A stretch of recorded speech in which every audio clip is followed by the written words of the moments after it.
All right. So Adri, you were talking about how it's not that easy. Please say. I had said that if you're still submitting to it, then it's no longer that the person is just that the person is abusing the victim. The victim is now also leaving it and submitting themselves to it because, like the son will say, mom hasn't kicked him out. So children notice these things. There are no repercussions. Nobody's doing anything about it. Even the friends will notice, oh, my friend is doing this and the wife hasn't done anything about it. So, I mean, who is to stop me? So I can do it. So I say that now the person doesn't do anything about it. So they're now submitting themselves to them. So Adri, you were saying that it's not that easy. Yes, please go. I was saying it's not that easy to walk away from. Yes, you may be going through abuse, both emotionally, mentally, and I dare say physically. But when you weigh the pros and cons, probably you're not financially empowered. Probably you're not enabled to take care of the children. And in our culture, for some funny way, the legal system seems to always favor the father and seems to always favor the person who has more money. So you ask yourself, if I take a walk, what happens to my children? If I take a walk, where am I going to go to? Do I have where I'm going to? How many people want to go back to their parents' house? Really? How many? Okay, you now ask yourself, do I have the financial ability to survive on my own? Yeah. And then you ask yourself another question. These children did not ask me to bring them into this mess. So why would I leave and allow probably another woman come and control the outcome of my children's lives? There's so many things to consider. It's not just so easy to just get up and take a walk. No, yeah. It's not. No. That's not what I was suggesting.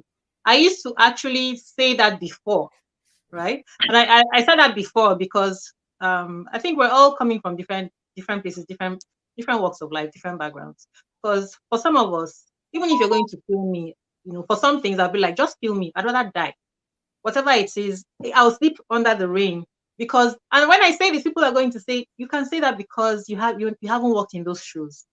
What I say to you, you don't know where I'm coming from. You don't know what I've faced in my life. Maybe I've been through some tough things before.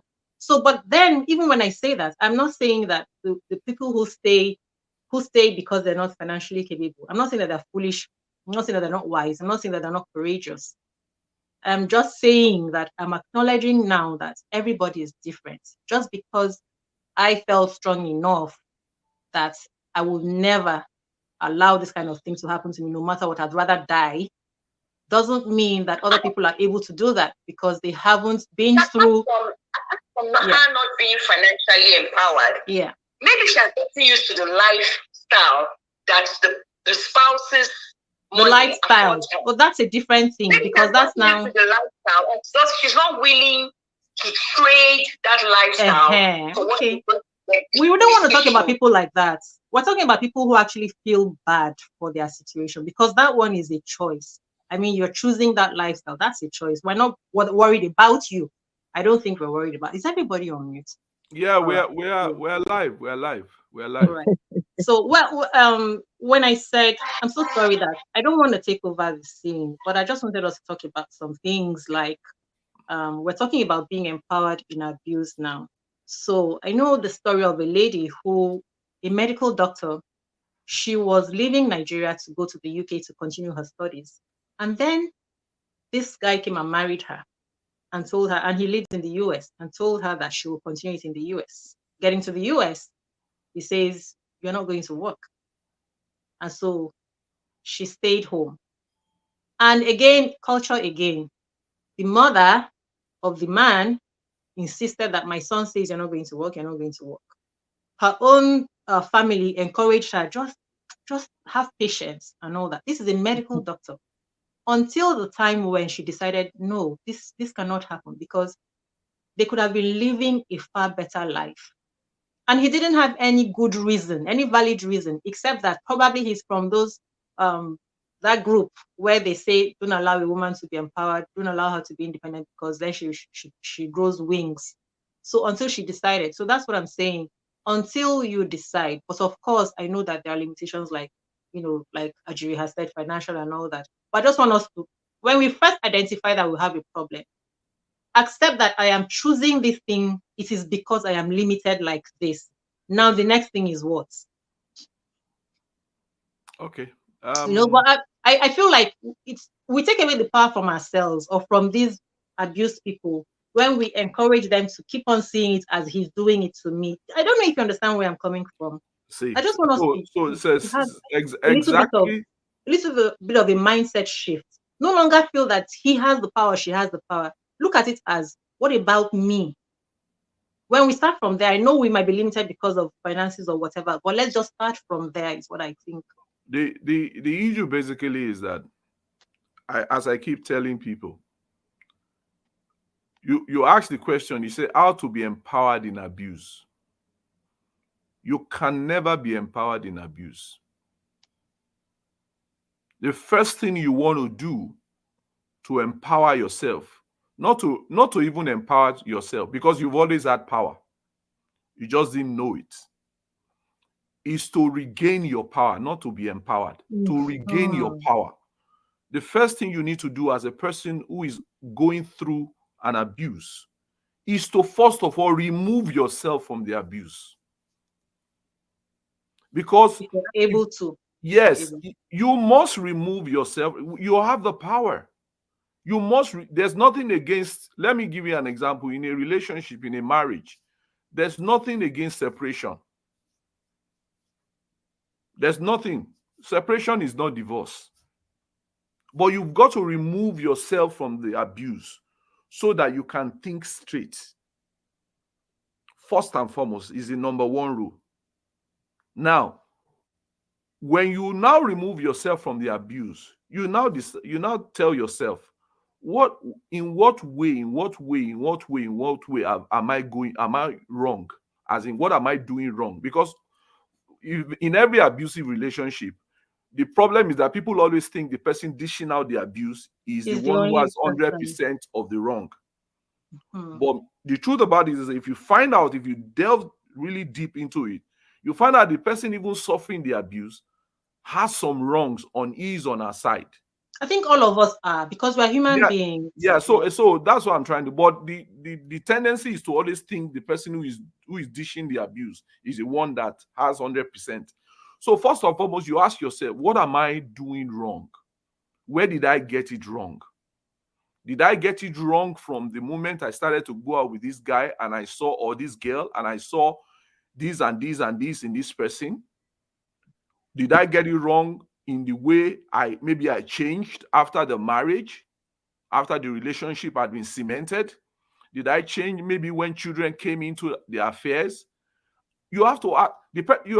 And you cannot do all of that until you remove yourself and maybe seek counsel one way or the other.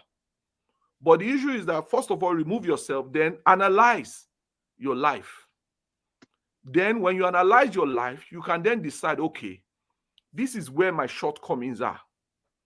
As Ajiri said, maybe finances. Then you go ahead, okay, this is one of the problems. How do I then need to build up myself financially? Because sometimes we might say, oh, this person is because it's his money, or it's because it's our money. That's what is making the person misbehave. But the truth about it is that just like we see our politicians who promise heaven and earth when they don't have anything, when they get to office, they abuse the same office that they abuse people who are abusing the office about. Do you understand? So what you find is that you never know until you are in that level for you to exactly know how you. Only a few people can say, okay, when I didn't have money, I was like this. And when I had money, I was still like this. I didn't change. So what I'm trying to say, so when you okay, finances, how do I deal with my finances? Okay, do I have some behavioral issues that's always stirring up conflicts and all of that? Then you do that. Then from there, you can then decide whether you are going to, if there's any form of mediation that can happen, or if you go on your way. One thing we must do as we raise our children is not to preach to them the finality of marriage. do not inculcate, we should not inculcate in our children the finality. Marriage is good. It's a good thing. But there are certain steps that they must take before getting in marriage, in a marriage situation, or in a wedlock with someone. You cannot see signs that are there while you are courting a person, while you are being girlfriend and boyfriend. We must disabuse their mind from seeing red flags and still carrying on without because in actual fact, that is actually the bedrock of a lot of the problems. The signs are always there. It's either they are not observant enough, or they are not focused enough, or they are not determined enough, or they are not strong-willed enough for them to jump into things. Now, the truth about this is, at the end of the day, there are certain steps that can be taken. Now, I'm not saying that if you even take all those steps, things can still not go wrong. But when things go wrong, you must also know that you need to know how to retrace your step and not continue in suffer because of what somebody said about the fact that, oh, if you leave your husband, would you rather die there? If you die there, your children are still going to live. Someone else is still going to raise them up. So there are certain things that we need to prime in our children so that they are not lost with this idea of, okay, oh, if my marriage is going wrong, oh, then I die there. No, die there both physically and figuratively. That's what I'm trying to say. So when they have that openness about their heart, then they will know how to, they will not be afraid, because a lot of the time the problem is always the fear of losing the marriage. Mm-hmm. Please respond, guys, because I think we deal with symptoms. Maybe it's wiser to deal with causation. What's the cause, rather than the symptom, right? And the cause is how you even create something. You birth a monster and then you start trying to tame it. Yeah, Ajiri, you were going to say? Let me quickly add something. Ajiri, before you speak, see, abuse in marriage, in relationships, is just one of the issues of life. I dare say that. As big as it is, as big as it looks, it is just one of the issues of life. Yes, and we must deal with it as one of the issues of life. How can I hug you? Who else wants to hug? Virtual. Yeah. Every single thing. Yeah. The first thing any woman who is being subject to such an abuse is to extricate herself from the situation.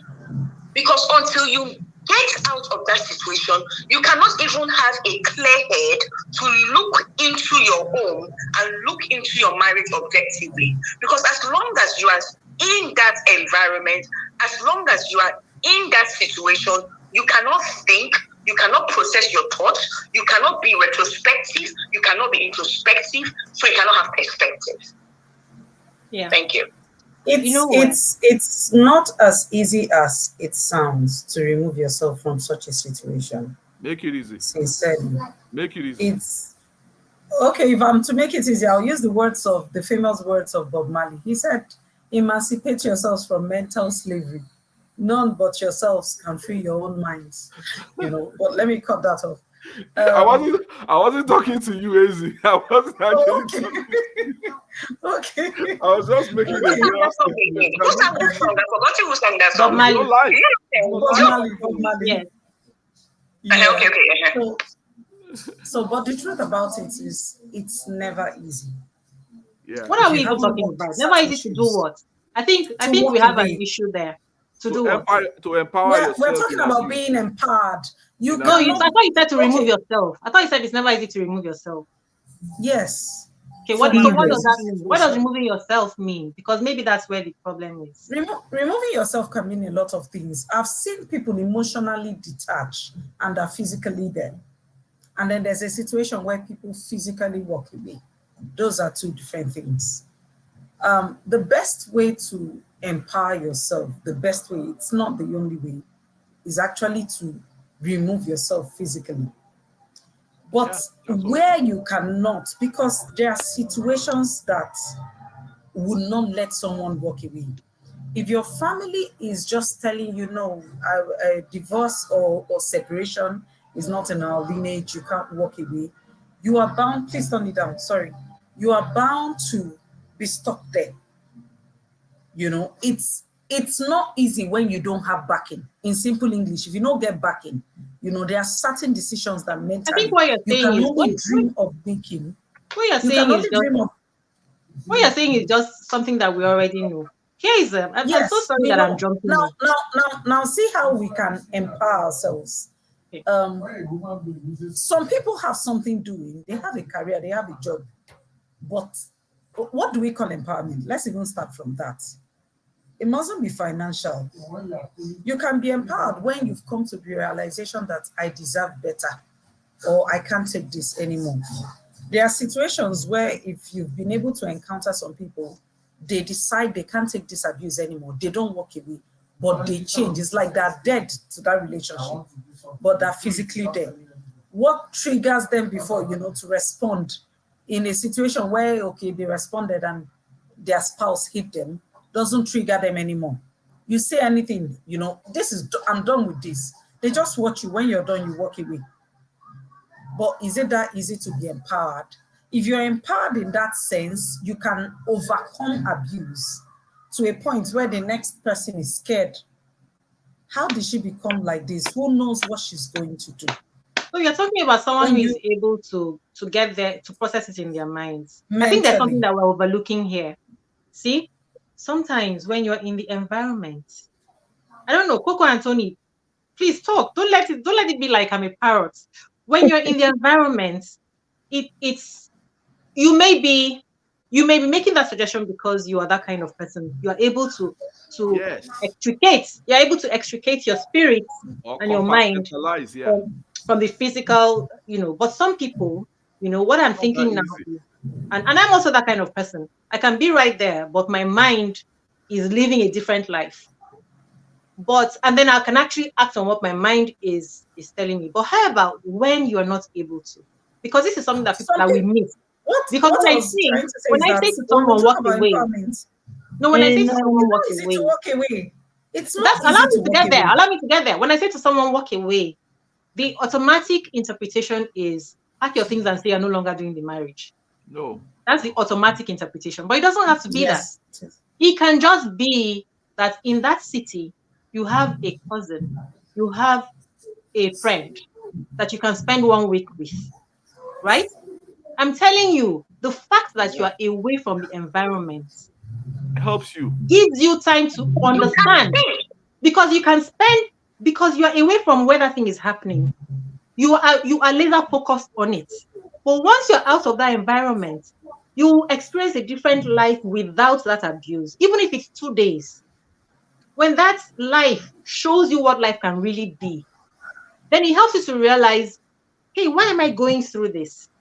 In that moment of realization, you can now realize, oh, sometimes I do this to this woman, or I do this to this man, and it makes him do this. It does so many things. It's not only just for you to prove that this person is abusing you. It helps you to also be more self-aware, because you're spending time without that thing is distracting you. All your attention is on it. Like, I want to say right now to anybody who is in any kind of relationship where they're unhappy, just take a step back. Take a few, like a couple of days away. Yeah. I don't know where you're going to go and sleep. I don't know. But just get away from the environment. You'll begin to get some clarity, because it will help you to see so many different, you will even see your own faults. Because all along, when they're doing something to you, you are focused on what they're doing to you. But when you move, you will see even where you are, because it takes two to tango. I don't know if you understand or if you see my point. It takes two to tango. We always also have our own. Yeah, I do, but there's something here, you know, because I've listened quite a lot. It's easy for us to say these things, but we're not asking the right questions. Do I have anyone to go to? Do I have anywhere to go to? Okay, fine. I have friends. She has 4 kids. She has 3 kids. She has a 2-bed house with her husband, her children. Now, I have 4 kids. I'm going through abuse. I have 5 kids. I have 3 kids. So I want to walk away. Where is this friend supposed to house me? If that makes sense. You know, it's not always My, possible. I'm just suggesting for people to understand walking away doesn't necessarily mean. no, it's very, you see, because there'll be people listening, they'll be asking these questions that I'm asking. So if we don't address these things, believe you me, we're just talking to ourselves. They'll just, go, well, they're saying these things. They don't know my situation. Yeah. I haven't got a friend. I haven't. So these are things we need to answer. Of course, we know the general things of walk away, walk away, walk away. That is fine. But I think what we should be focused on here is, yes, we're walking away to actually try to address the vast majority, if not, of people that don't even have anywhere to walk away to. It might sound strange because this person has 6 siblings, for example. I mean, this woman going through the abuse. It's true that she has 6 siblings. Have we asked the question, is there any of her siblings that she's in close terms with? Maybe they have their own family issues that they will even be excited that this is happening. So they're definitely not her go-to place. Then we go to friends. Maybe she even has 2 very close friends or a close friend that she can confide in. Is that friend able to give that person shelter? Not because they don't want to, because the circumstances of that her friend is, like I said, probably 5 children or 4 children in 2 bedrooms. The 2 bedrooms, one is she and her husband, then the other one, divided amongst her 4 children. So where does this woman go to? Does she go to the church, to her pastor? At the end of the day, as supportive as her pastor might be, the pastor may not be. Yes, also has her own or his own personal life at the end of the day. So we need to think of, where does it, you see, if in this country, and I suppose in every European country, they may have shelters. So, but if we're talking about the so-called third world countries, do they have these shelters? You get my point. Now, I think it was Abri that was speaking, and when she was saying that's where finances come in. I think what we should, and quite frankly, should be not what we should be discussing. One of the things that we should be discussing in this case, what are the suggestions? I'll say one. If she has friends, can they afford to now say, do you know what, we're going to help you financially, as in get you a place, not financially giving you food. Say she has like 5 friends, 6 friends, or old school mates. I can't imagine being called by someone that knows someone that I once knew, saying to me, Coco, remember this, that person in university? I may not even remember. Oh my God, you need to see what she's going through. The husband broke her neck the other day, broke her leg. We really need to, get her a place. How much can you contribute? We're looking at getting a flat of, let's say, 500,000 naira. Please, what can you bring? There are 10 of us. I'll take the campaign outside to a little mini group. I could say, how much are we looking at? Okay, I'll give her. It's all for good causes. Yes, those are the good causes I want to be part of, not the good causes of someone has fallen off from the roof in Nigeria and telling you, call, hey, auntie, if you don't bring money. You see, so I think, because I think it's quite productive that I'm talking, and I don't know why this just occurred. It's never occurred to me before. So I don't know why I'm being led to actually think in this direction. So, because it's easy for us to say, remove yourself from there to go to where? You get my point. Also, maybe what you said before you sacrifice me, right? The reason I talked about that. No. I'm not hitting at you. No, absolutely just for other people who are listening, I just wanted to make it clear that when I say, for instance, someone like me, when I say get yourself out of a situation, I am not saying that remove yourself from the marriage. I am just saying if it's possible, do not, because most people usually think that that's what you mean when you say that. Well, if that wasn't what you meant, this is what I but I mean. like what you're saying. Yeah, but I like what you're saying. I will make myself categorically clear without trying to be polite or anything. If that wasn't what you meant, this is what I mean. If you're being physically abused, remove yourself. I mean, what's the point? If it's, especially if it's happened once, going on to the second time. Let's go on with what you're saying, because that's really good. Coco, that was exactly what I said in the initial. You know, I am not for, okay, the marriage is not going right, boss, or move yourself out of the house. What I say is that the first rule for you to achieve any movement forward is for you to first of all remove yourself from that environment. It might be for just 2 days. It might just be for 1 week. To where? Okay, that's what I'm trying to say. Yeah, exactly what I'm saying. For those who can. We're talking about those who can. There's no advice. There's no single advice that will give here that will apply everybody to all of the situations. Yeah. However you want to do it, whatever imagination that comes to your mind, whatever help that you are able to receive, the first rule is to remove yourself from that environment. If you do not, Can I also say this? One of the reasons why it might be difficult, because with most women, it is a case of not without my daughters, not without my children. So there'll be very few women that will want to just remove themselves without saying, I'm taking my 4 children. Okay, for those 2 days or 3 days or however days, there are just very few women that will just leave the children and just go. But here is the thing. And you know, this abuse normally happens when the children are younger. It's not even when they're old. If they're not in danger, you know, because we do this as women, we will say, I will not leave my children. If your children are not in danger, you can leave them there. You are not denying it. The truth is this. I can't think of leaving my children if I'm going through anything like that. Even if your children are not, it's possible for me. A lot of women will not leave even when the children are not in danger. See, let me say this. Yes, but that's okay. That is the person now choosing. If your children are not in danger and you decide I will not leave them even for 2 days, it is you choosing. I just want you to understand. No, I disagree. I completely disagree. Because that's how you are. That's how you are. You will not leave your children for even 2 days, even if they're not in danger. I completely disagree. No. I completely disagree. Them being in danger doesn't mean that their father will hit them. Remember, you're the one that is being abused physically and not them. Yeah. And even if they're being physically abused, theirs is slightly different from yours. That's another matter entirely. They're being in danger is a strong word. It is. I can't, like I said, if I'm going through that, the fact that I'm leaving my children for a man, I mean, even if he treats them like whatever, all the more reason why.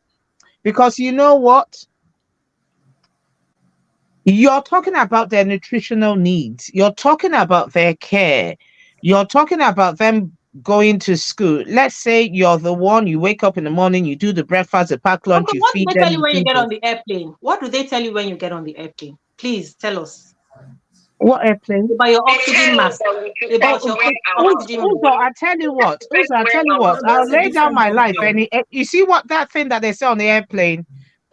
God forbid. But while you're trying to wearing my own first and not wearing my son's own first, I told my son that the first instinct I will have is to protect my child over wearing my own. That is so correct. And very few women. I can tell you this for a fact. Very few women would leave the marriage or the so-called place of danger and leave not even one of them. When she's thinking of attacking her children. Let me tell you. Tony hasn't said anything yet. No, I want to drop this. One thing you don't know I don't have anything against maternal instinct. I do not have anything. I think it's good, it's natural, and I encourage it. But what I say to you is that a lot of the people that have lost their lives in marriages, I can say 70% who could have escaped from that situation have lost their life exactly because of what we're talking about now. And two, a lot of the men who abuse their wives counter on this fact, this maternal instinct, to perpetrate this abuse. Even the women who abuse their husbands, they bank on this paternal instinct. Yes, this paternal or maternal instinct to perpetrate this dastardly act. And that's why I say to people, we must not let certain things cloud our judgment. Sentiments. No one is saying leave the marriage. Nobody is saying divorce the man or divorce the woman. Nobody is saying that. And we have said repeatedly, even when the kids are not in danger. So that even you can have a clear head. Oh, I see where Coco is coming from, because for her, she sounds like she's saying, I am not talking about 1 week or 2 days. I am saying no, that's not what we are talking about. When we say remove yourself from that situation, we're not talking about packing your load. We're not talking about packing your load. We are saying that for you to think straight, remove yourself from that cocoon of violence, and where you can analyze your life, you can analyze what is happening. Because as long as you are inside the house, you can't think straight. Unless you can remove yourself mentally. This is easier said than done. But I don't want to remove myself without my children. Nobody is saying it is easy. Nobody is saying it is easy. We are saying it is what you must do. Look, listen, you don't have a choice. You don't have a choice.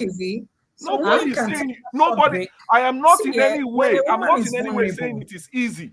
I'm just saying that it is what you must do if you want to survive.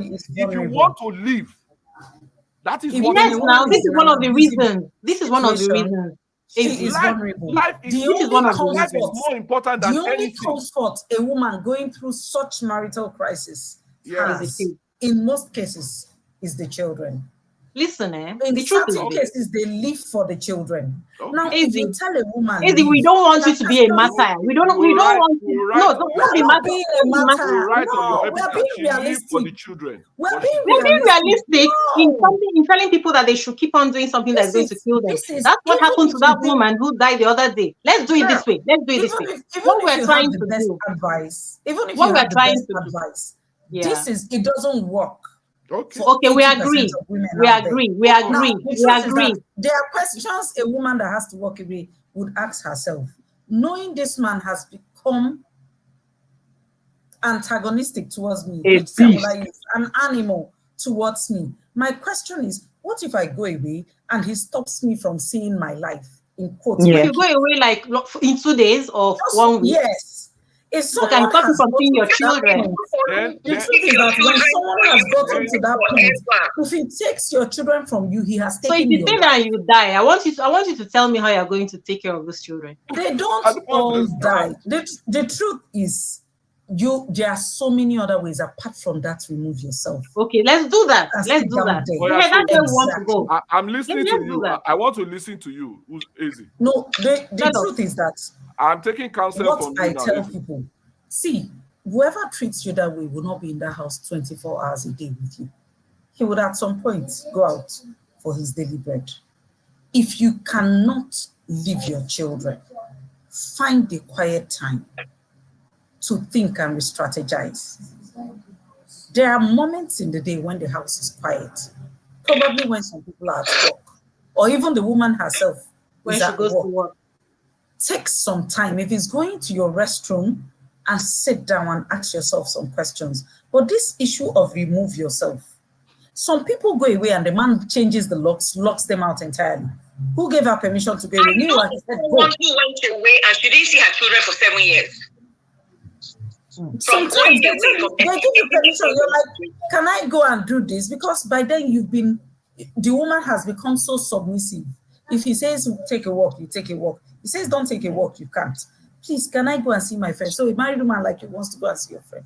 Please, she says she has so job for me. Let me go and go for the interview with her through her house, I mean, from her house. And then you go, you come back, the locks are changed. Are Your you able children to are suggest taken away. anything? Because Yes, find the time of the day for yourself. He's not there with you 24 hours. you Even already if you said have, that. even if you're a stay-at-home mom, I don't like using that housewife term. Even if you're a stay-at-home mom and you have chores all through, you must take a break. Find the time, analyze the situation. But that's always leaving the house and leaving your children. It doesn't work for majority of people if we are being realistic. So True. find the moment, ask yourself questions, deep questions. What next? Is this how I want to continue living my house, my life? Is this how I want my kids to be raised? He's a great dad, fine, we know that, but this is not working for me. Even if you want to run away with your children, that is the time you have to plan it. That is the time you have to reach out to people to ask for help if you're not employed, to find something doing for yourself.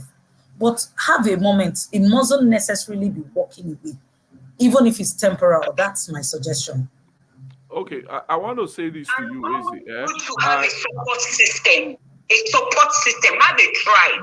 Have people you are talking to. Don't internalize it and say out of shame. Everybody doesn't have that privilege. You see that part, that support system part is a privilege that some people don't have. Some people are surrounded by people who don't even know what you're going through and envy you, and it's not easy to come by very great friends. Some people have the wrong circles, and some people are limited by their environment. So we always have to put that into consideration. There are people that seem supportive, but they are the ones stabbing you behind. We've seen cases like that. So, and support system sometimes is always not family, but there are people you call friends, and they're actually the ones fueling the fire burning in your home. So it's you emancipating yourself. It's you making that decision for you. But find a safe time and period if you can't leave your kids. I All right. I Thank I you, Izzy. I agree with you to an extent. You understand? I think Izzy, you have a point concerning staying in the house. But the only thing is that it depends on the level on the level to how the matter has degenerated.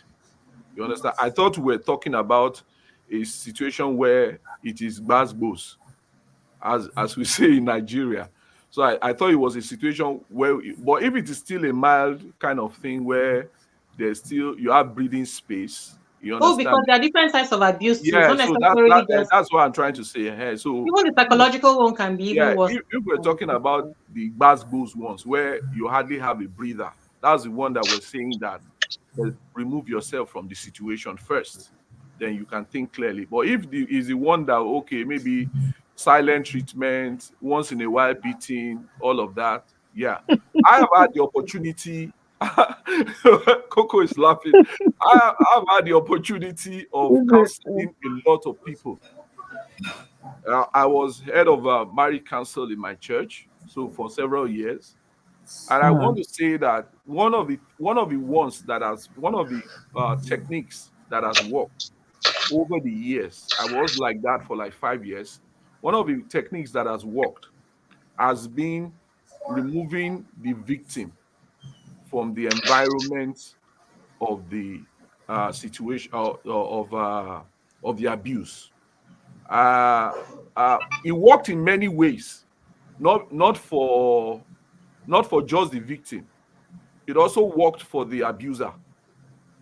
You understand me? Mm-hmm. There's what we normally see is that there's trigger and there's counter reaction. There's trigger, there's action, and there's counter reaction. Trigger, reaction, and counter reaction. And for as long as that vicious circle continues in that house or in that home, you will always have a problem where it's always escalating, never de-escalating. So what removing somebody from that environment, what it does is that it de-escalates it where there's no violent communication. Do you understand? So that's why I said, and I just saw that was that proved to be the best antidote. And a lot of the relationship, I would say 70% of them, with, you know, not just word counseling, the word of God counseling and every other form of counseling, it de-escalated, and 70% of those marriages came back to normal. Do you understand me? And for as long as before I left the church, there were no issues of, okay, this and that. It brought down the violent aspect, the abusive side of this thing. It might also be that they were not reporting to us again, but the issue basically, I was gonna just say that. we always account for that. You understand me? I'm not discounting all of that, but it never came to us. But let's just say, give or take, 50% of the times it worked. If I want to discount all of the I'd ones like that to, didn't come back, but Tony needs to say something. Yeah, I will round up now. On percentages, and even from books that I've read, you understand? Even in the dating stage, Yeah. So it can reset brains. Yeah. So the basic thing is that sometimes when you extricate yourself from that situation temporarily, it even helps both you and the person that is abusing you. You come back a better person. Yeah, yes. So at least you have opportunity to think, and they will also, if they are humans, if you've not married an animal, they will think, because even not everybody that abuses is actually a bad person. Some of them are suffering from things that have happened to them in the past, and several other things. And even you, that you are even cohabiting with them, are They might maybe be projecting on you, right? You're triggering a lot of things in their lives and all of that, in their memory and all of that. So a lot of the times when you do that, you do it for yourself and also for the person that you are involved with. So that's why we say, and that's what people fail to understand. Yeah, and I also understand Coco's and Azi's position, that it is not that easy for several factors. But what I would say is that whatever you do, try to extricate yourself, even for a moment, and don't let the thought of, okay, my children, because when you die, because we see many people die from such situations, the children will live their life. The children will live their life. So that's my take. Thank you. Okay, may I say? If I may, Uzoma. Yes. Thank God for your church, and thank God for the counseling the brethren got from your church. But there are a lot of pastors who are ill-equipped, I'm sorry to say, to handle these matters. They will tell the lady, go and pray, go and fast, persevere, be patient, do the right thing, try and be nice, try and submit. Yeah. Please. A lot of churches enable the bad behavior of this men because the men are bringing big. Some people fought me, but I resisted. I said I'm the head of the council. I'm the head counselor, so they reported me. But I said that's the way I want to do it, and it worked. So right. Okay. Tony, I really want to hear what you have to say. No, I think some of us are more anxious to speak than some of us, and I know that I just didn't want to go. When a lot of people are talking on the same thing, there's nothing. But just to sum it all, you all have embraced almost everything. Okay, tell us what you want to say now. You know, we are humans and we're in this world, and God has given us knowledge and wisdom. Even animals know when there is danger and when to leave. Just animals, dogs, cats, whatever the thing is, they know when danger presents itself. They know when to recoil to a corner, and they know when to leave. Nature. So we humans are called Homo sapiens because we are wiser and we are better at deciding things. You know, this is where I think where you guys are talking, where culture plays a part. Some people stay in relationship even when it hurts because they don't want to disappoint dad and mom. And in regards to what Akin is saying, you know, if something is happening, I wanted to say this, but I've been fighting myself, don't do it. And I've been struggling with say it or not say it. I'm a typical example. You know, I went through a relationship, and I don't have my kids today, but I'm sure that if I was still in that relationship, I don't know if I would still have been alive. Not because she can physically outstand me or anything, but the damage you get psychologically, emotionally, is worse than the physical thing you can get. I've been slapped, and I know that I could do something, but when I think about the Western culture and how the whole thing goes, you touch a woman, it doesn't matter what the thing is, you're in trouble. So it's not my culture. If it was in my culture, a woman could not dare slap you. In my culture, you know what I'm talking about. So what am I trying to say here is that it got to a point where I knew that I had to remove myself from that situation. In other words, know when there is danger, know when to talk, know when to quiet, even when it's wrong, even when you know that what you're going to say is true. Seal my lips. It doesn't matter. Let it rain. I can take it because I'm built. And I always keep telling myself, you are built. You're better. You know, when we, that is where we're talking about having yourself, having your self-confidence and taking back taking back something that is you. You have to get to a point where you say, okay, enough is enough. Now I want to live for my children, but I don't have to live in that same situation because it will cause turmoil, confusion, psychological confusion with my kids growing up in that situation or circumstance. So what's the best thing I can do is get out of there, whatever the situation is. If I die, this person is still going to raise these kids to whatever the thing is. So if I live, I know that one day I'll be alive to say, this is what this is. This is my life so far. And it's up to the kids, because as they grow up, they will be matured adults themselves. Things will make a lot of sense than what I am telling them or what their mother is telling them, because their mindset will be fully formed to be able to decipher bullshit from reality. It's not a fight struggle thing. If you have God in your life, if you believe and you're strong enough, there are certain things you don't have to be there to prove. What are you proving? To who? To what? You just let things run its course. Maybe this is not where I have to be now. I'm telling you, this is my own situation. It's not what I heard or anything. I'm telling you, this is the life that I've lived. And it's a life that I've lived that have made me a little bit wiser in deciding certain things. There are things that are worth fighting for if it's come to that point that, damn, I got to risk my life. For instance, I am not with my kids, but if I hear my kid is in danger somewhere else, regardless of whether she's with me or not, I'm going to risk my life because that's my blood. I got to save him. I save him. Go to your mama. Go there. That's where you are. Now, this is my principle because God eventually decides everything. I don't have to fight. Maybe someday, sometime along the line, that kid is going to ask him or herself, what is going on? What is this? This man that is deemed to be dangerous eventually came to save my life. So what's with the whole rancor and everything, right?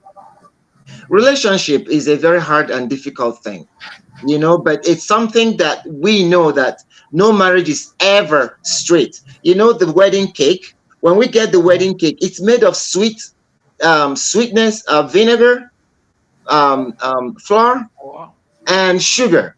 Now, these are all things. When you slice into the cake, you're agreeing that I'm going to go through all the sweetness, all the bitterness, and all the normal thing about marriage. Now, whatever it throws at me, and we cut it all and give it everybody to eat. We all eat, attesting the fact that we've been through there, and we're encouraging you that whatever marriage throws at you, you're going to accept it. But how matured are you to accept what is coming? Because that cake is a sacred symbol of what you are going to go through in marriage. It's never rosy.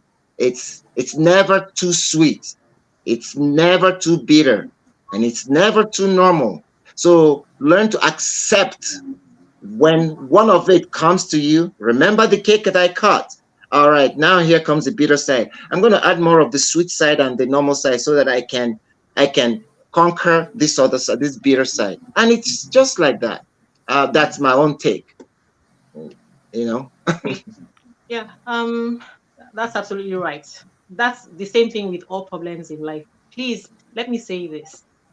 When I have spoken on this episode and I have talked about the things that I've said, the things that I've mentioned, I know that you're going to think, okay, I know Uzo because she doesn't have this problem and she thinks she's just saying this because here is the thing. We're all coming from different experiences in life.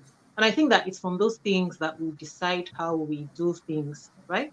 And this is where this culture is like, culture. That's why I say culture is like a habit. It's like, what has been your habit in dealing with things in life? How you deal with even this marital issue is the way that if you pay attention, you will see that this is the way that you deal with many other things, I think. Because like Akin said, it's just one of the problems in life. Marital issues, abuse is just one of the other problems in life, right? And now how do you handle it? So are you somebody who, when you're handling things, what you're looking at is, I am somebody who, I don't care what other thing is around it. If this thing looks like it's going to kill me, I am not letting it. Some of us are like that. Some of us are, it looks like it's going to kill me. Oh, but I also want this other thing. So I think that the reason why some of us will walk away,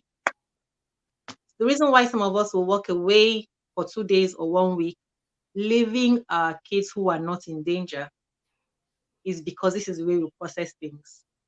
Some of us will not walk away even when our kids are not in danger, because we do things like that. I know once it comes to my kids, I am blinded to anything else. I'm not going to think about whether or not I can walk away and leave them and then come back. I'm not going to. For me, if you think that you want to take my kids away because I walk away for 2 days, I believe that I need those 2 days. Even if you're going to deprive me of them for 10 years or 20 years, I am sure that I was put on this earth not to be under you for you to oppress me. It's going to work out. Even if I don't see them for 20 years, it's going to work out. It's not for you to, unless the government is taking me now and it's now like, okay, Uzo, we're going to take you, or you won't see your kids anymore. But as far as it's just me and a human being in my house. So I think that's the way we cannot make an excuse for women will not. At the end of the day, I have to say this also. You see, you're right to a great degree, to a certain degree, actually, not great degree. Everyone that's spoken is right. But I want us to live in a very realistic world, because you've said this, that you need to recognize that the fraction of women that think like you do is very slim. And I wouldn't want us to base this program, because it's supposed to be educational, on what a little fraction, majority, a little percentage of women will do. We hear of women that leave their husband and their whatever. Well, one of my uncle, he's such one of those people I'm going to give an example of now, use as an example. I do know that his wife number 2, not that he married the first one, was actually a woman that left her 5 children and came to him and he married her. Okay. Now, and as young people, there were little murmurs of, oh, how could she have left her 5 children? Abandoned them. Now, the point I'm making is very few women will do that. So I don't want us to use these very few women that will leave there. If I was to go through this, and I'm just so many women, I am not saying I'm going to stay in an abusive relationship, God forbid. But one thing I can say to you is, and the vast majority of women is, not without my children.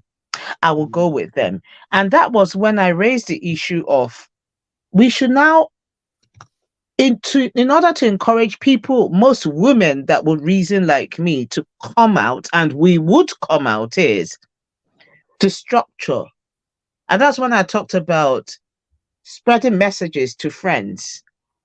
Let's get accommodation for this girl. Leave the rest for me.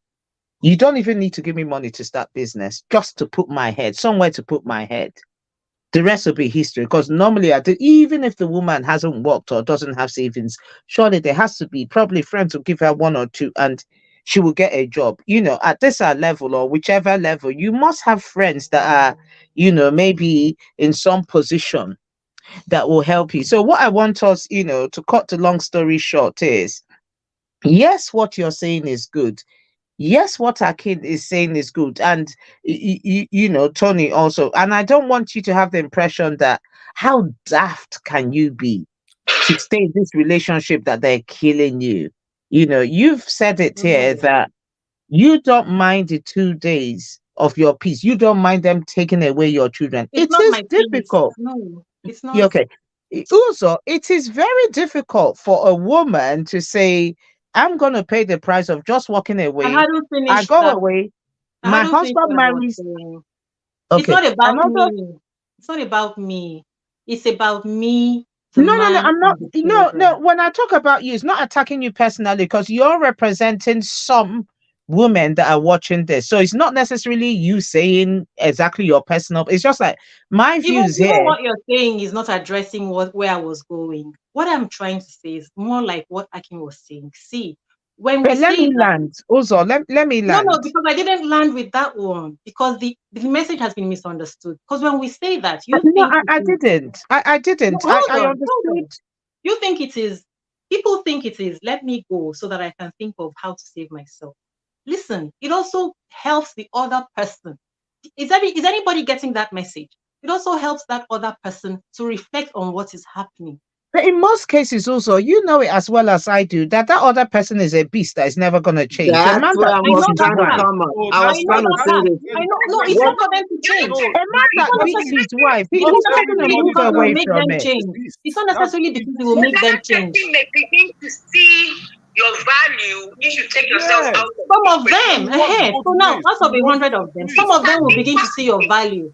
Secondly, some of them will realize that, oh, Your value in Susan 2 days. is actually ready to leave me because You will be once you are shocked. there, Is it in you, 2 days you that the person will see your No, value? no, 2 no, days. 2 hold days is on, an because the hypothesis. moment you don't It even leave doesn't at have to be all, 2 days. the moment you don't even leave at all, the No, person I feels support leaving. I support for the records, Let me no, I quickly say got this that. for the records. Also, Aki, I 1001% support leave I at the know. first instance. I do. Yes. But I'm just playing the devil's advocate here. You know, it's not good for us to have this narrow, okay, I support this. I actually want to Yeah. no, play the devil's advocate to know why women that have chosen not to leave, why Yeah. haven't they? And for Culture, us to now yes. say, remember the cultural topic is how, affiliations. remember that the topic is how do we empower them? Yeah. Because those women are going to be glued to this to hear to you know to listen to those women are actually listening in and saying to themselves, well, we're saying all these things, but we haven't even hit the point of how do you empower me? I haven't known how I'm going to be empowered. And that's why I'm saying if you're that person watching, reach out to your friends. One friend can't do it alone. One friend can't pay for that accommodation. One friend can't do it. The suggestion is get that your one friend to reach out to your, don't be ashamed of your situation, you know, because it could be a permanent thing. Who said that she knows of a friend that she never saw her children for 7 years? So it can be Yeah. permanent. So since there's a risk of you not being able to see your children for another 7, 8, 9, 10 years, why risk it and go? And another woman will be taking care of those your children because he would marry again. So why don't you pre-plan in a way that your friends are able to relocate you into a house where you're able to take your children all in one go and disappear? Coco, Coco, you don't know where our divergence is. Eh? I don't have any problem with a woman saying, okay, even if I'm going to leave the house for 1 week, I have to take my children with me. Families operate in different ways. Some families are so dependent, depending on the age of the child or the children, are so dependent on the mother, You understand me? And some families are less dependent on the mother. So I'm not totally against, okay, say, oh, you want to take your children, even if it's for 1 week. But I'm saying that that should not be the deciding factor for you to extricate yourself for a moment. If it is possible for you to take your children, you understand me? Oh, by way, and you know that, oh, your children cannot run without you even for 1 week. I can understand that you can take them, but don't let it be that the deciding factor, because your life could depend on it. Now, two, we are not, there are different levels of abuse. There are different levels of desperation in the situations that we find ourselves. You understand that women find or men find themselves when they are being abused in a marriage. There are different levels. So there's no one size fits all. Do you understand? But what we're saying is that, okay, when the situation is to the point where you are being suffocated mentally, that you cannot even think straight, in such a way that you don't even know what to do, you don't know where to go, you don't know what decision to make.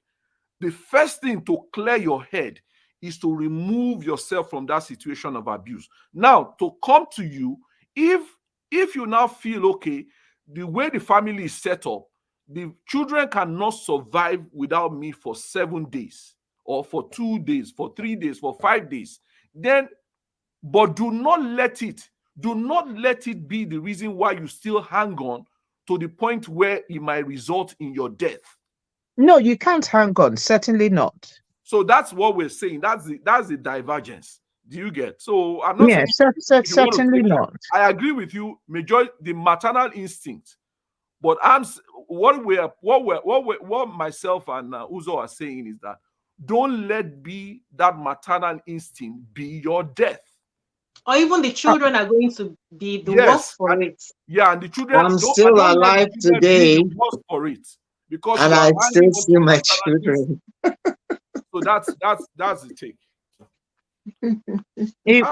For a woman to leave her children, it will have to be extreme. Yeah, but overall, what I think is that a lot of the problems that are happening now are very difficult to overcome, but it is possible to overcome them with proper strategic planning.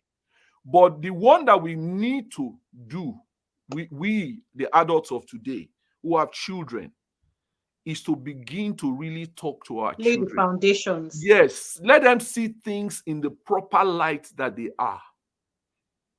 A lot of the times, a lot of the things are so much appraised to the level that it almost looks like they are more important than the sanctity of life. Nothing is more important than the sanctity of life. It is when you are alive that you can do a lot of things. It's when you're alive that you can correct so many mistakes. It's when you're alive that you can move forward, that you can. He who fights and run away lives to fight another day. So nothing is higher. Caller. Nothing is higher than the sanctity of life. Hello? Yes, thank you for calling in. Good evening. I'm sorry, I'm not sure if I'm. Oh no, we want to hear your contribution. Can you hear her? I can. Okay. Yes, please go on. Everyone. I really find the topic very educating. But I'm wondering if anyone has actually been in the situation, anyone in the panel, where you're in an abusive relationship and you have zero financial support and you have the children. Or is everyone just talking from zero financial support? Yes, we have no one here. How you make it to be when you have children, little children, and you have no support and you have nowhere to go? It takes family to rally around such we agree. Situation to rescue the woman. Yeah. And I'm speaking from a personal experience. No woman wants to stay there to be abused till she dies. but she also knows if she leaves her children, she will never see them again, especially if the man has threatened all through the years, if you ever leave, you will never see those children again. Yeah. So it takes family, especially the woman's family, not just her friends, to rescue her. Thank you so much for your contribution. And that's why we talk about culture, because the family may not be supportive. Sorry, also, I want to quickly ask a question. Is the caller, are you still there or you've gone? No, they're gone. Okay. I wanted to ask her where she lived. Most likely she will be listening in. Don't worry. She might not be. I mean, whether she lives in Nigeria or... Oh, okay. Okay. Right. She might call back anyway. Okay. Well, that's... So you see my point here. Yes. You know, when I was talking about that, I do know, because not for it to come out in a bad way, but she had to rub it in when she was asking if any of us has been through, you know, because there's this thing we're talking out of, oh, this is what I'll do. If you're in that situation, your views might be, because she sounds like she's quite, she doesn't sound local. She doesn't sound like some village woman that was brought up with accept these things. She sounds quite reasonable and educated. And yet you could see that she was at some point in her life stuck in a situation. She's not stupid. She didn't want to be beaten. She made those choices because she knew that if she left without calculating properly, that she'll never see her children again. And I can't imagine being threatened, speaking for myself, with my own children. Abri was talking about when they say her maternal instinct on plane will be, Joe, I'm saving my own child, let me die. And a lot of women will reason that way. Yeah, what we're saying, we accept that. Do you understand? I wholeheartedly accept that is the natural instinct of women, especially if the woman is not empowered financially. Yeah, I totally agree. But what we're saying is that begin to think the other way. Can I say something, Akin? Hold on. What I'm You've been saying this, but let me say something. No, I don't want to stir the conversation, because if I didn't finish, you will not understand. I will say to the person, start thinking like you are thinking for them. Do you understand me? Rather than just thinking I am helpless. Do you understand me? That the woman should start thinking like you are thinking. The truth about it is, in this world, everybody has someone. So it's either you have not cultivated that relationship, or that relationship is dozers, that you don't have any help. There's no one in this world that is without help. All you need to do is to find how that help is. And I agree with you concerning how Coco, that okay, you should strategize with friends, with family, and all of that. Yes, but you must do something. You must not stay in it because your children are in it. You know, even what you're doing is an action. You must take an action. There's an action. Don't stay, because if you stay in it because of your children, you might die in it because of them. That's what I'm saying. See, the question I want to ask, because I think we should resolve this issue for the majority of women that are there, because whether we like it or not, this alternative view is a very, very minority view. So let's help those. I'll ask you this question. Sorry, also, not me to take over. For the majority of women that have resoundingly said, I am not staying in this abusive relationship because I don't want to be killed, but I need you to okay, take me. I'll just put myself in their position, okay? Yeah. Let me just say I'm abused and all that, and I have these 4 children, and I'm telling you, I don't want to stay.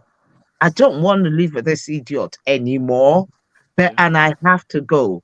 Tell me, help me. What do I do? Now, you've said everybody in this world has a someone. It's just that you haven't cultivated a relationship. Yeah. And I agree. And I'm saying to you, yes, I'm that woman. I have no one. I haven't cultivated a relationship. But it's a matter of, I must leave this house in a matter of a fortnight. Because cultivating a relationship takes months, right? You can't cultivate a relationship in 2 weeks. It actually probably takes years. Yes, yeah. Advise that woman now, as in, forget about cultivating because she hasn't got the time. What are the immediate empowering things you can say to her besides you have to leave these children and just go, strategize? Okay. Am I making sense? Yeah. Okay. For want of being a relationship expert or a marriage expert, which I am not, I am counseled. I've read a lot of books concerning this. One of the things you need to first of all do, if you are not ready to immediately leave the relationship, is that you have to look inwards to de-escalate. You have got to in yourself, even sometimes playing stupid, you have got to de-escalate. Now we're talking. Yeah, no, that's what I'm trying to say. You must the problem is that as easy as it is that I'm saying it, a lot of people are not ready to do it. A lot of us will not do personal inner work. Yes. But the first thing to do is to de-escalate, because as Uzo said earlier, it takes two to tango. If somebody is a bull, then somebody is somewhere throwing hemp in the air for the bull to sniff and be aggressive. So if you are the hemp, if you are the marijuana that is thrown in the air, you stop yourself from being thrown in the air. Don't put yourself in the face of an aggressor. Play the fool. And as you play the fool, cultivate. You must have, and if you've decided that, look, this man is a lost case. There are different cases. That's what I'm saying. There are several degrees of abuse. If you have made up your mind that this case is beyond redemption, you must have an exit strategy. And one of your exit strategy is to play the fool. Okay. You must de-escalate. You must not do things that will cause the violence to continue. I do not advise anybody to live their lives like that, because everyone deserves to be heard. Everybody deserves to speak their truth in their marriages. Do you understand me? I do not, but for the time being, for the sake of your strategy, you need to de-escalate. You need to start making plans. If there are relationships that you have left all alone because you are married to somebody and is providing all your needs, begin to wake up those relationships in the family, amongst your friends, long distance friends, close friends. Begin to cultivate them, because you will need them in your exit. Do you understand? But now, as much as I am saying this, how easy is it for many women or men or people who are involved in abusive relationship or marriages? How easy is it for them to do this? That is where the question mark is. It is because this is not that easy to do, because people are emotionally ruled majority of the times when they are in marriages. That's why you say remove yourself. It is easier to deal with issues when you remove yourself from that environment, because not too many people have the mental aptitude to do just what, as simple as it is that I've said. They get carried away. They get themselves involved in the argument. Then it degenerates into violence, and then all over and over again. That's where the problem is. But the other side of it, if you cannot remove yourself, is to de-escalate. Play the fool, strategize, plan yourself, short term, medium term, long term, and then exit. If you feel that, okay, the matter has gone beyond what is gone beyond redemption. Not every abusive relationship is at the same level. There are different levels. So not all of them require all of the actions that we have prescribed here. So you are the one to know what level it is. If it has gone to the point of receiving beating twice a week, You understand me? Yeah, or verbal abuse every day, then you need to do something. But if you cannot go and say, okay, I'm leaving for a few to get myself and strategize, stay. If you have the mental aptitude to do it, plan and de-escalate. Make sure that you don't create the situation. If any situation is brewing that will create such a such an environment, remove yourself from it. Play the fool. You know your end goal. That's what I say to people. And to add to what Akin is saying in this regard, one thing that can help you de-escalate is to study the triggers. What triggers him? Yeah. Study and avoid them. And another thing in de-escalating, also try to dissociate yourself emotionally in your heart. You just have to. That is easier said than done. That's where the problem is. That's where the problem is. I think take your heart out of the equation. And in as much as you may love the person, you just have to, I don't know. You can't be emotional. You have to be calculated. So in as much as you're physically present in that room, you've calculated the next 6 months, the next 1 year, how you're going to, your exit plan. You have an exit plan in mind. Okay. But you're playing cool, you're playing dumb, you're playing good, you're being a good girl, but you know your plans and you're working towards your plans. I guess when you say the triggers, it depends again on the level, because it depends on the level of abuse, because there are some that don't even require you to, there's nothing you want to study, right? Study from A to Z. They are going to just be the abusive monster that they are. Yeah. You don't trigger it. But if it's the type where you trigger, then you can learn the triggers if possible. That's the unfortunate thing. Verbal abuses are easier to manage. Verbal abuses. I feel that all of them.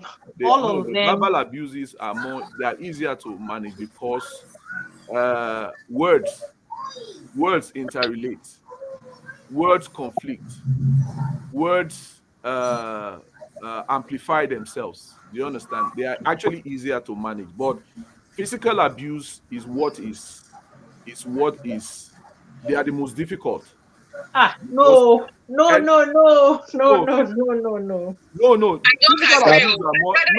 abuse are more mentally and emotionally from you. I'd rather you beat me up. Or maybe you can take words. Those words that you put in someone's mind about the person. You crush them. They can that crush a person. They can reduce her to nothing. Yeah. And she will actually they can be worse than physical. They can actually also be worse than physical. You don't get what I'm saying. She cannot make decisions. She has a bad self-esteem. No, you are not getting my point of view. You are not getting my point of view. I'm not saying they are easy to handle. No, that's not what I'm saying. I'm saying they are easier to avoid. Do you understand me? They are easier to avoid. Those sickles, you can't avoid them. No, as in when you are, words are sound codes. Do you understand me? Words are sound codes. Do you understand? There are sound codes that you can avoid if you are determined. Do you understand me? See, somebody that for every simple thing that he complains about, you say sorry. You say I'm sorry, even though you don't mean it in your heart, but you say I'm very sorry. Hold on. I really don't mean to do that. You understand? Now, the issue basically is I'm saying that they are easier to avoid, but physical assault, they are not that easy because the person is what it means is that the person is naturally violent. Yes, the person is naturally violent. Even things that are not supposed to annoy will annoy the person and the person will become violent. That's what I'm trying to say. Avoidance. We're talking about avoidance. I can't be. That's exactly where I was trying to come. Words do not hurt. I'm not saying words. I'm saying avoidance. That's what I'm trying to say. I was just trying to cut in there too. We've been talking about how to deal with such problem when it's high. Now, my own take now here is how to avoid it from getting to that point. It's because that's that's more like a last resort. Okay, now there's fire in the house. Before this fire grew up to this point, how do I take it out? How do we put it out? You know? So you have the man, you have the woman. I don't know who abuses who, but we've been here for quite a while that I understand. That's where the other lady in the background is talking about trigger points. You know, now I can see, I understand the normal behavior of my partner. Now it gets to a point, something happens. When you bottle it in, you don't tell your partner. And then another happens. You bottle it in and you don't bring it up. You know, then what happens is that you start getting tensed up unnecessarily. Now, if we want this relationship to last, if I know that I want to be with my partner for a long time, I can see what's coming that's going to cause a problem. It's up to me to kill that before it gets to the next phase. Because if I don't, this is where it's going to escalate to. Now, if we keep leaving it, all this builds up to a point where somebody is going to lose it. Bang. And then it's now, how do we get out? So it's just the little thing that I want to add here is Tony, kill it before it grows big. Tony, Yes. I thought we've gone past this post. I thought we've gone past. I thought we are the Gbasgbos level, and because what we are talking about is you're talking about how to avoid. We're talking about the matter has broken down. I know. Let's call it a reminder cause. Like, I know we're all involved in the exit strategy. You know, this is what you got to do. But I'm still recalling that before it gets to that point, try and kill it, so we don't have to get to the point. But if it gets to that point, this is very essential what we're talking about. And I'm sure. Sorry. So I thought we were talking about how to save a life, because I thought that Ouzo, is that not how to save a life. Now, when it gets to the point where you have to run, when it gets to a point where it threatens your life, like I said, if it gets to a point where it threatens your life, run.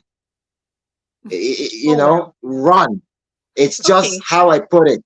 If it gets to the point where threatening your life is not just physical, the worst thing that can really get to you is psychological. It could destroy you for what you are. It could destroy everything about you. When it gets to that point where you don't even know what is right, or if what I'm doing with what right thing I'm doing is wrong, get away. For that lady that called, you do not have a place. You do not have nobody to talk to. You don't know what to do. You know what? I understand that situation because it's a very helpless situation. Now you're caught up in a fight where I don't even know where to run to. And here I have my kids. Now, if you have to live, if I have to live, I live in a place where I don't know nobody. I have nobody. But I knew that I had to live. Because if I didn't live, I wouldn't be alive. And so what do you do in that situation? Man, I can't tell you. I'm not the best. I can't bring up anything to tell you. But instinct tells me that if it gets to the point where even to sleep, or you see somebody and your heart goes boom like that, or something happens and you can't get a hold of yourself, I think it would be better for me to live out in the street just to get myself back than to stay in the comforts trying to figure out, oh, my kids, oh, my this, oh, my that. No. It's about me now, because a lot has gotten me to a point where I need to save myself. And then when I save myself, I can now find a footing, a foundation to be able to reach out to my kids. Even if it's 5-6 years, it doesn't matter. It's that you live to tell the story. You live to be able to guide those that you love. I I mean, I understand it's hard for a woman because of that maternal companionship. But no, even men stay. I know a man who is staying because of the children right now. yeah, but if it gets to that point, don't be afraid to save what is divine in you, the gift of life. Because when you have that and you're safe and you find yourself, you will be able to save your kids or to impart words to your kids. But if it gets to you and destroy that, your mental self, of what use are you to your kids? Everything about you is going to be revenge, or it's just going to be ugly, because you won't have anything good to say about your partner or about the relationship or about your state.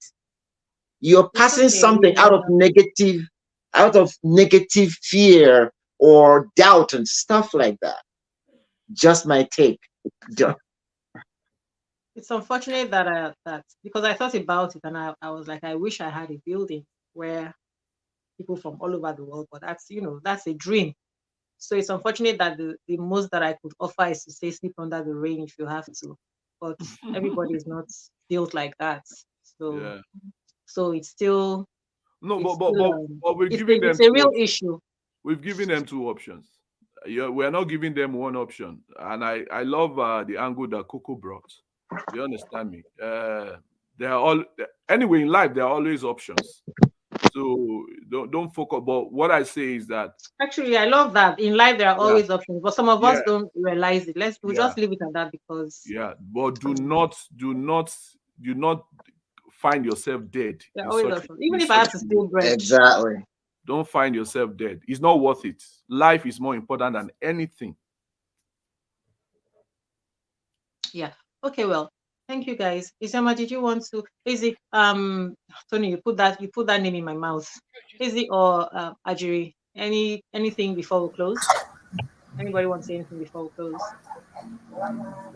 Ajiri, are you there? They can Ajiri, see you. are you there? They can see you. Sorry? Okay, Izzy. All right. So I think that's it for today. Thank you for being with us. Thank you for being with us in the Diaspora Lounge. I have to say that we didn't give a solution because we don't have a money jar or a building where we can say this is where you can go. But what I hoped with the things that I said was to trigger and to force some of us to, do something harder than waiting to lose your life. And I know that not everybody's built and capable to do that. I'm just saying that if you have it in you and you just haven't mustered the strength, that's not a solution. It's just a temporary thing. And hopefully, some of us will be able to do more than just talking, more than just talking in the future. Thank you so much, Coco, for harping on that. Because that's a fact that we need to deal with when somebody's in that situation. Because I was speaking with somebody even yesterday, they're in that situation and that's the way they're feeling. But some of us don't look deep enough because for some people, they actually have the wherewithal, they can leave. But like something that I don't know if it was Ajiri or Izzy that mentioned that you don't want to leave the lifestyle that you're used to. And so I'm just reiterating that then that's a choice that the person has made. So I think with that we'll close on this. Oh, I can see your lips moving. Did you have something you wanted to say? No, I was just going to chip in that no lifestyle is more important than your life. Yeah, that's your value. That's your own value. Life before lifestyle. That's your own value. Yeah, it's who has lifestyle. Is who has life that will have lifestyle. Your priority. It's your own priority. Maybe it's not their priority. Okay. Understood. Yeah. Yeah. Okay. So I think with that we'll close for the day. Thank you very much for the time. Thank you for staying with us, both panelists and viewers. And we look forward to seeing you. 2.5 hours. No, it's not. We didn't even deal with the lady who broke off her engagement because of because I think she was already looking ahead. It's that kind of thing we talk about. Look at the foundations, but she's seeing this man this is the way he reasons. If I get into this marriage, it's over. So that's where we need to start from. It's about before we get into before we get into the marriage. Yeah. So that's what we should talk about maybe next week. All right, then we'll close for the day. Enjoy the rest of your evening and your weekend. Tony. Thank you. Oh, don't forget to like, share, and subscribe to our channel. And yeah, see you next weekend. Bye-bye. Bye. Have a great week, everyone. Bye.